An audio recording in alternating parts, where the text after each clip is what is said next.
Oke bosku, masih bersama One Channel, kumpulan video untuk mekanik pemula ya bosku.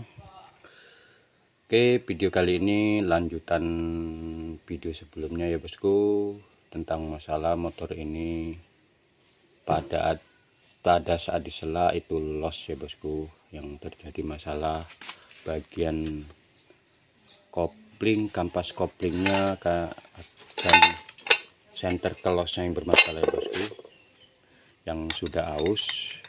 Video sebelumnya saya masukkan ke link deskripsi saya. Jadi sebelum kita melakukan proses pemasangan, apa yang harus kita perhatikan pada saat kita pemasangan bagian kopling ya bosku. Tentunya untuk motor Yamaha sensitif dengan jalur olinya ya bosku. Jadi harus benar-benar kita perhatikan untuk tipe Yamaha untuk jalur olinya, karena mempunyai jalur-jalur yang sensitif jika kita melakukan kesalahan pada saat pemasangan bagian kopling. Oke, kita speed aja untuk jalur-jalur olinya biar lebih nanti baru setelah kita jelaskan untuk jalur olinya. Jadi teman-teman yang harus diperhatikan, yang pertama untuk pengecekan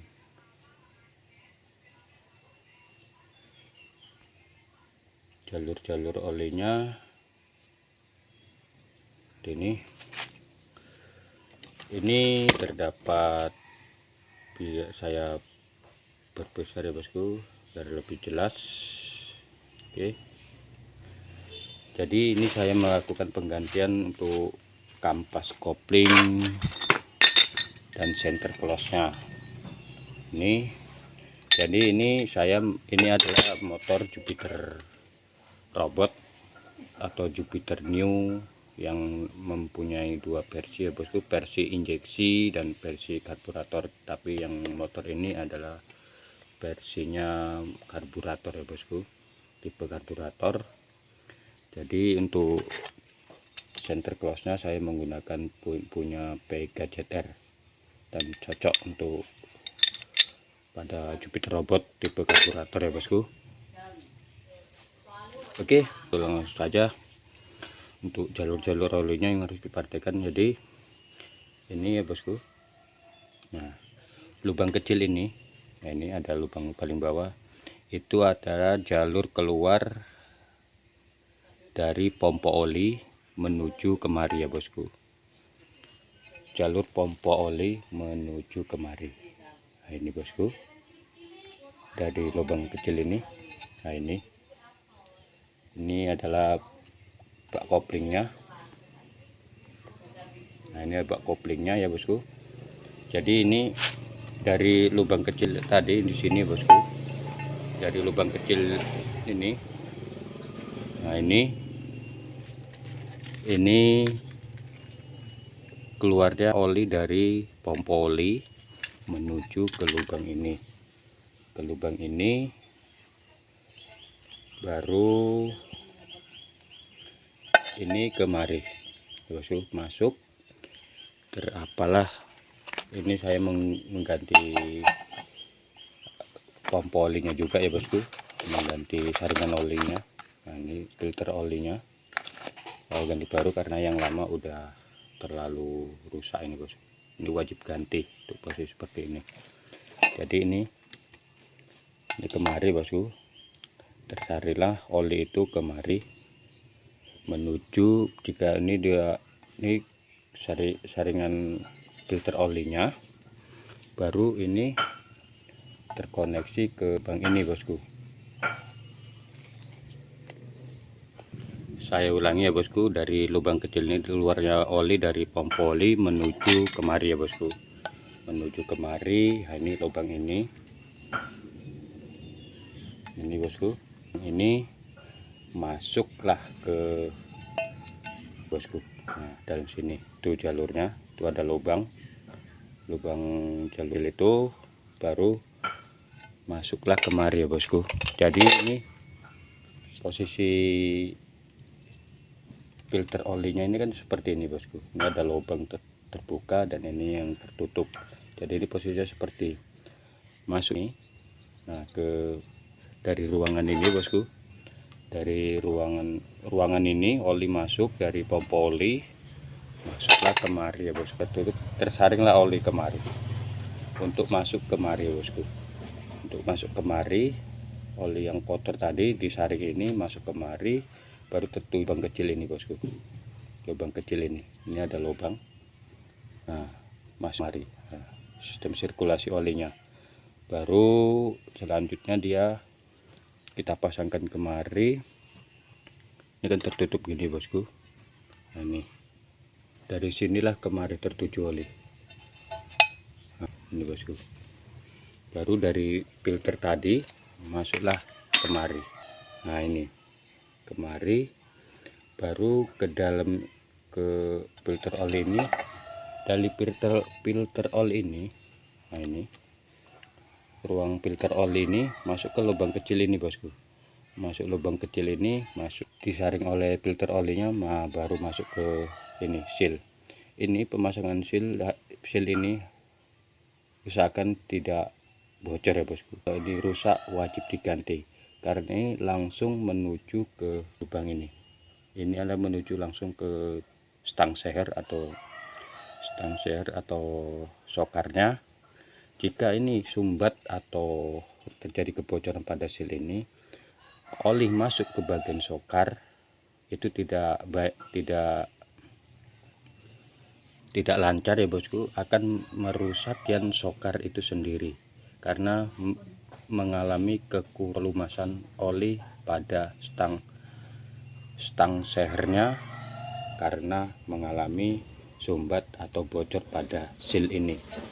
Jadi jalur oli ini harus berperan penting dalam untuk motor, bukan motor Yamaha aja bosku, motor apapun itu harus berperan penting untuk bagian mesin, bagian mesin, terkhusus untuk Yamaha bebek itu. Untuk Yamaha itu sangat sensitif dengan oli ya bosku. Jadi selanjutnya untuk dari filter oli ini menuju kemari bosku, menuju kemari, yang udah oli yang disaring oleh filter oli tadi, masuklah kemari bosku, masuk kemari. Ini terkoneksi ya, ini lubang kecil ini masuk ke untuk melumasi heat atau deksel atau heat silindernya. Dari lubang kecil ini masuk ke heat silindernya. Baru di sini ada lubang juga bosku, di bawah sini. Nah di bawah sini ada lubang juga bosku, di lubang juga itu menuju ke sini bosku. Ada lubang kecil di bawah blok ini, di bawah blok ini, di bagian sini untuk melumasi permukaan piston. Nah itu harus pada kita pembongkaran mesin itu juga harus diperhatikan ya bosku, karena sangat berperan juga untuk menembakkan oli ke permukaan, ke bagian liner, melumasi oleh bagian liner agar tidak mengalami aus atau panas terlalu berlebih, karena oli yang naik ke liner itu tidak berfungsi dengan baik, seperti itu bosku. Jadi hal yang harus diperhatikan pada saat pemasangan adalah jalur oli ini ya bosku. Jalur olinya harus benar-benar diperhatikan. Kalau seal ini rusak, harus wajib diganti ya bosku, karena ini seal ini sangat berperan penting melumasi oli ke bagian stang sehernya. Nah itu gambarannya. Jadi intinya ini oli masuk, oli keluar di pompa oli, masuklah ke filter. Dengan filter ini baru disaring oleh ini, oleh filternya menuju ke ruangan ini bosku, kemari. Nah ini bosku, kemari, baru koneksi kemari. Jadi filter oli untuk tipe Vega Jet R atau Jupiter Jet robot, ini Jet New, Jupiter Jet New robot. Nah itu harus diperhatikan filter olinya juga bosku, karena ini kalau sumbat pasti oli yang masuk ke bagian mesin itu tidak akan lancar bos.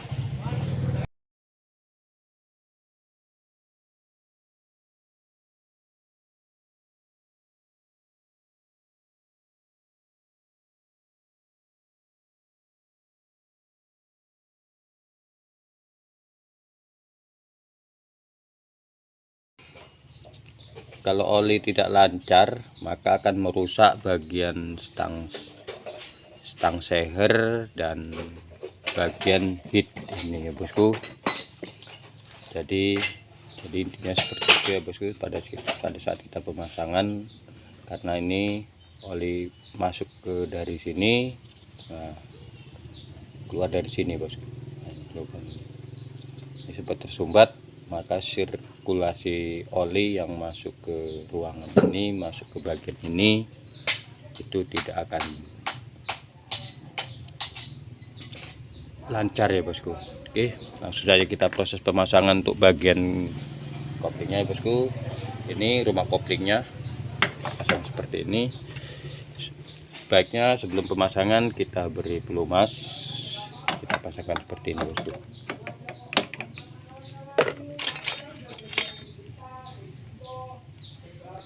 Baru ini ada ring gerigi ya bosku, kita seperti ini. Jangan terbalik untuk pemasangannya bosku. Jadi untuk yang pipi ini bagian dalam seperti ini bosku.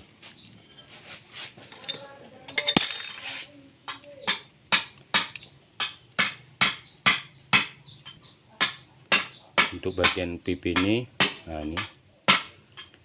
ini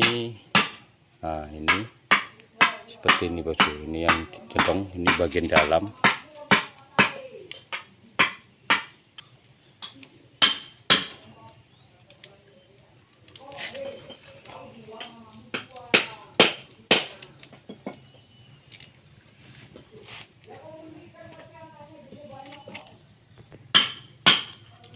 Ini baru kita pasang center close bagian dalam.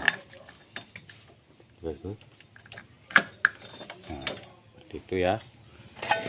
Jadi ini ada ring garpu ini kemari apa nggak bisa. Ini untuk baut center close nya ini tidak aslinya ya bosku, seharusnya dia akan umur 19. Jadi ini menggunakan untuk bawa umur seperti ini, kita harus mengencangkan dengan menggunakan kunci mahkota ya bosku. Setelah dikencangkan untuk bagian senternya, kita proses pemasangan untuk kampas koplingnya bosku.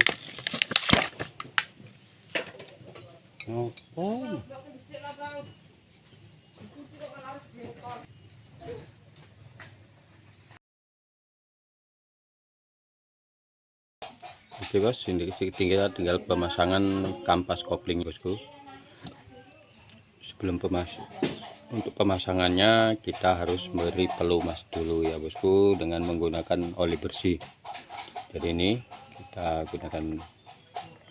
beri oli bersih seperti ini, supaya kita pada saat kita ngidupin atau kita hidupin pertama ini tidak langsung ada oli untuk melumasi kampas koplingnya bosku, kan untuk supaya pada saat diberi tidak alami aus pada kampasnya kembali, tidak kering. Dan itu akan kering, akan mengalami putaran pertama, akan mengalami gesekan, ini bisa aus seperti itu.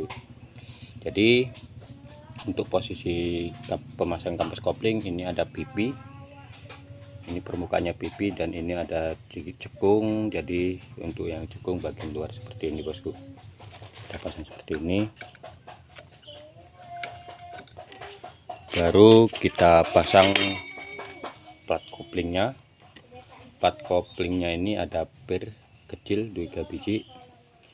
Ini berfungsi pada saat kita pijak operan gigi. Ini kan terbuka kampas koplingnya bosku, terbuka. Jadi ini untuk membantu mendorong kembali, untuk berfungsi untuk mendorong kembali untuk. Jadi sepertilah gambarannya bosku. Ini plat ini pada saat kita oper gigi atau mengganti gigi, ini kan plat ini mendorong keluar. Jadi untuk berfungsi untuk lebih cepat mengembalikan kembali seperti semula untuk menambah akselerasi, tidak lambat dia bosku pergerakannya. Seperti itu gambarannya bosku. Pasang seperti ini.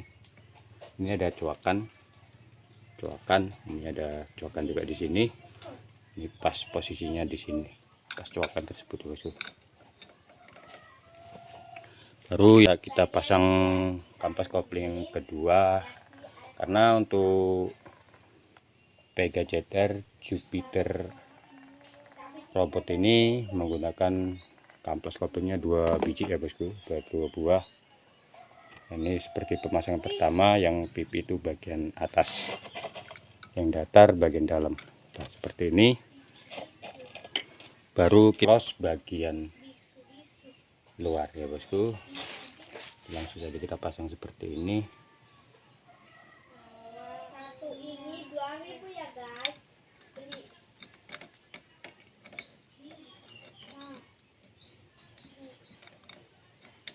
Pemasangan ini posisi harus tepat ya bosku.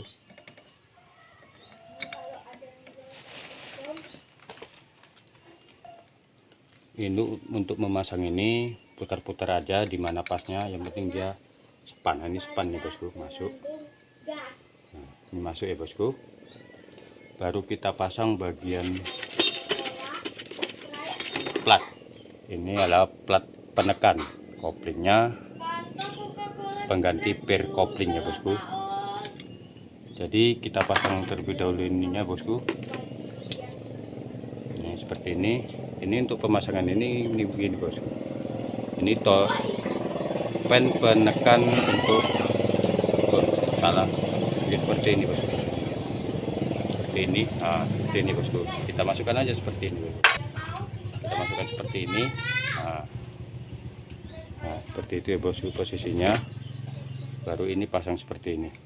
Nah, baru kita pasang platnya ini seperti ini. Posisinya cembung dan ini cekung. Posisi cembungnya ini bagian dalam seperti ini bosku.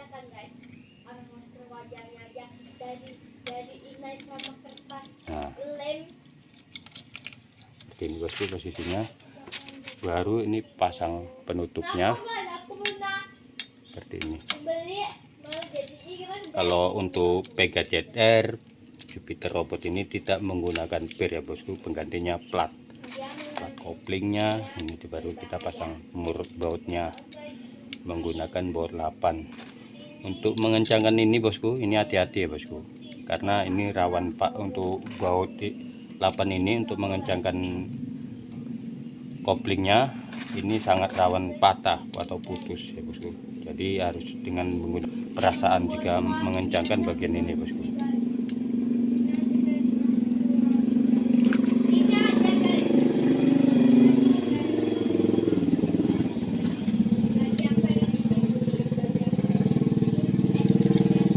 Seperti ini bosku. Jadi ini terdiri dari 6 baut. Kita kencangkan dulu aja. Saya skip untuk mengencangkan bautnya ya bosku, untuk mengurangi durasi ya bosku. Jadi untuk mengencangkan baut rumah koplingnya ini cukup kita tahan obeng minus ya bosku, untuk bagian gigi primer dan gigi untuk menahan seperti ini bosku, supaya tidak berputar. Nah, seperti ini ya bosku. Karena kalau tidak ditahan ini berbosku, karena ini masih menggunakan sporket atau kopling ganda ya bosku. Jadi udah saya kencangkan untuk baut koplingnya bosku. Jadi ini berarti untuk setelan koplingnya sendiri itu ini pas ya bosku, tidak terlalu keras, tidak terlalu lembek. Kalau dia setelannya terlalu lembek, pada saat kita oper gigi itu tidak bisa menahan gigi bosku. Jadi cara kerjanya ketika kita tekan gigi operan ini bosku, operan giginya kita tekan, jadi ini bergerak bosku.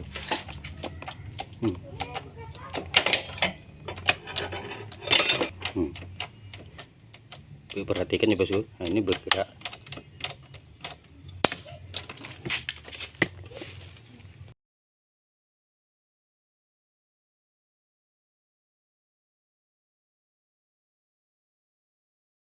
Jadi teman-teman, pada saat kita tekan operan gigi, kita tahan, maka dia pada saat kita putar ini hanya bergerak seperti ini. Ini bergerak ininya aja bosku, ini tidak ikut bergerak. Jadi masalah motor ini kan kemarin di selah itu lelas bosku, hanya memutar bagian ininya. Coba kita tes apakah bisa normal kembali atau tidak untuk selahannya, bisa menghubungkan komponen ini semua apa tidak.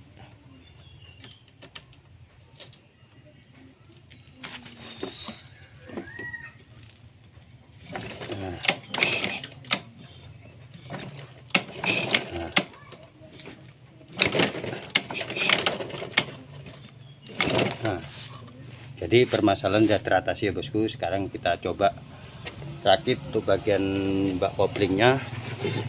Tentunya kita pasang ini terlebih dahulu ya bosku. Untuk komponen ini untuk bagian dalam seperti ini yang berlubang, kita seperti ini, kita pasang seperti ini. Seperti ini bosku. Nah, baru kita nanti seperti ini. Ini kita pasang seperti ini, nanti kita coba kita pasang bagian bak koplingnya, kita pasang kemari, kita tes, nanti kita hidupin ya bosku. Oke bos, sudah selesai saya pasang untuk bagian koplingnya. Sekarang kita coba tes hidupin apakah bisa hidup apa tidak.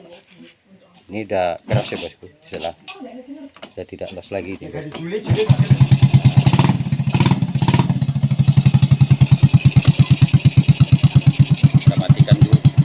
kita matikan, kita coba lagi. Ada enggak? Masalah udah teratasi ya bos.